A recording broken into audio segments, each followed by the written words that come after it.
Welcome back to the Beilein to Victory podcast. We're here with our third full interview.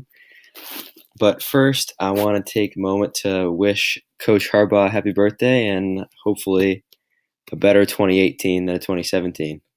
Let's hope so for the sake of his job. But today, we will be interviewing Luke, who is an Ohio State fan. Luke, how you doing? How are you, Chris? I'm great. We'll start off with this.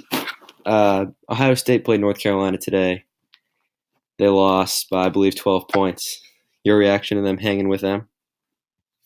Lost by 14 points. Yeah. But down by 12 at halftime, so they played pretty even the second half. Keita Bates Diop had a solid game. I think he had 26 points. He fouled out though. That kind of hurt us today. He got in foul trouble, so they kind of had to keep him on the bench. But they played okay.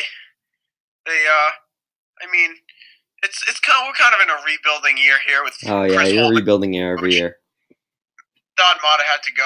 I mean, he served his time well, brought us to a couple Final Fours, but he was kind of near the couldn't get any people back in, couldn't get any recruits in. So hopefully Chris Holtman can kind of rebuild the program. He's a horrible coach.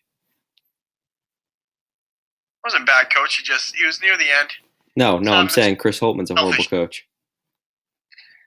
Oh, Chris Holtman? Holtman's, I think he's a solid coach. He's a horrible coach. He's no John Beilein.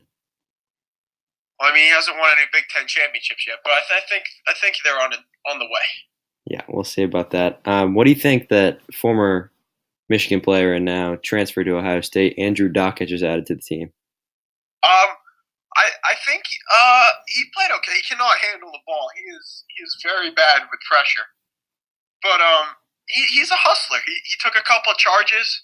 He sets up the offense. He's kind of the prototypical just white point guard, you know? Yeah, that he gets his skills from Coach Beilein at Michigan.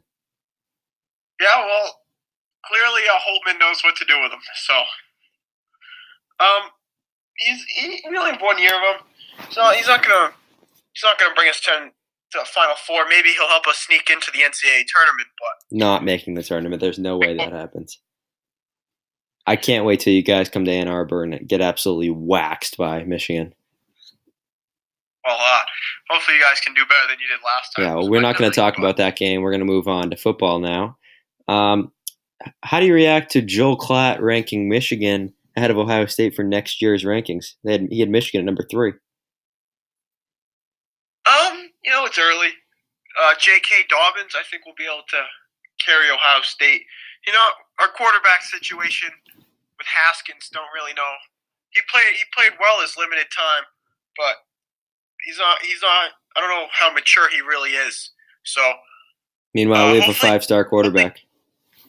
What's that? We have a 5-star quarterback now. Yeah, Shea Patterson? Yeah. Well, see, this is Michigan's problem, right? All they do is bring in transfer quarterbacks. Yeah? They need to recruit a quarterback and build them to their system. Yeah.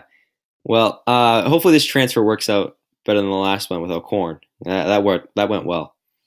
And who'd they have before that? They had a guy before that, too. Rudolph. Absolutely. Yeah, Rudolph. Well, he's in the NFL now. What are you talking about? He's the backup for Detroit.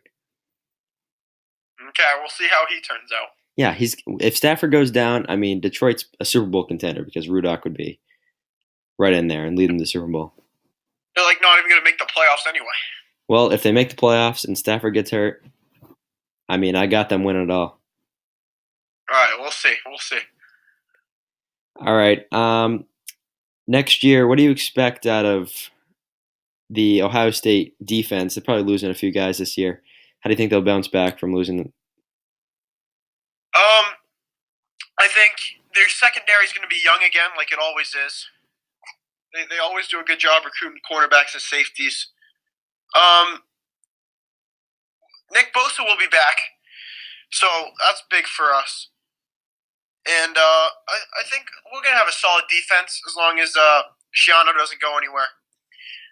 But I think they'll be all right. Next year, I think we'll be able to compete for a national championship. I think we'll win the Big Ten, and I think we'll make the playoffs. Oh, come on. Michigan State. Michigan State are the two best teams in the Big Ten next year. I'm more scared of Michigan State than I am Michigan. Come on. How can you even say that? Michigan's so young. They're all going to be – their whole defense is basically sophomores next year. Yeah, but they don't even know what it feels like to beat Ohio State. Well, guess what? They're going to find out next year. But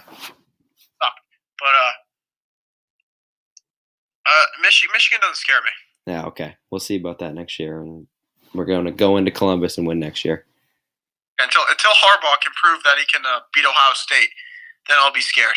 Yeah, all right. Well, he's going to do it next year. That's what you said last year, Chris.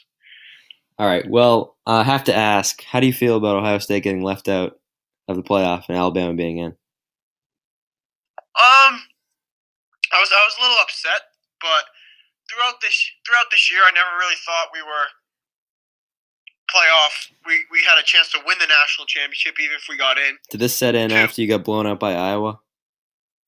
Yeah, being blown out by Iowa didn't hurt, but didn't help. But when we beat teams, we never really handily beat them, except for Michigan State. And it was JT Barrett couldn't push the ball down the field, and I just didn't.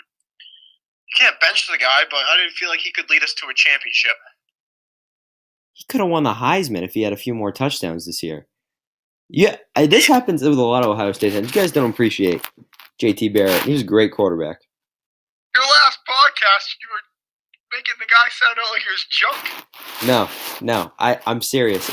I take him over Wilton Spate and John O'Korn. That's for sure.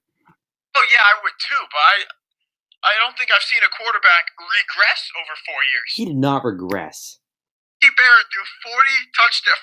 He set the Big Ten record for most touchdowns thrown as a freshman.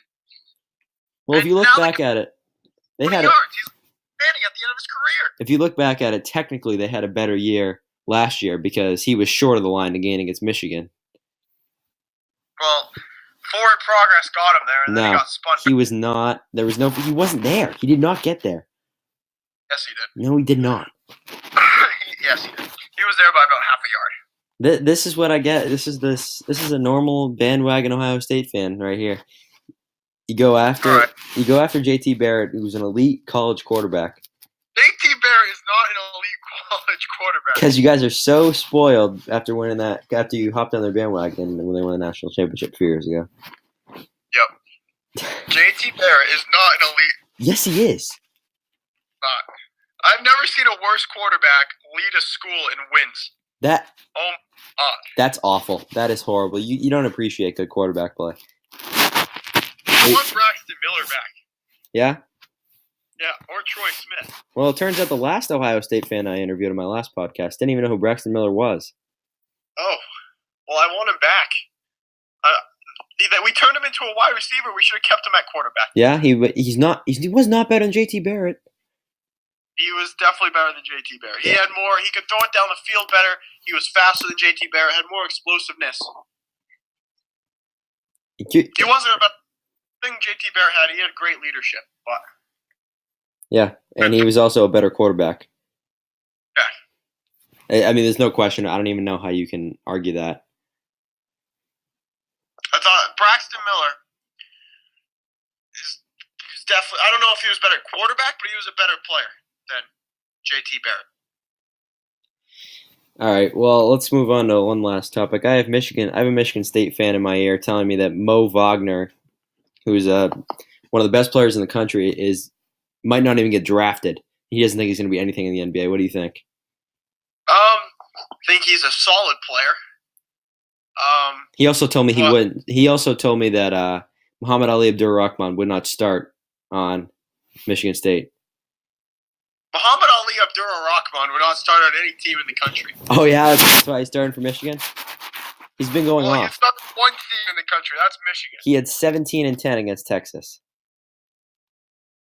Yeah, against Texas. Texas is a great team. Texas is an okay team, like they always are. All right. Well, we're running out of time, so thank you for joining us, Luke. No problem. Well, that'll do it. We'll be back on Tuesday for another episode of the podcast. Thank you for watching.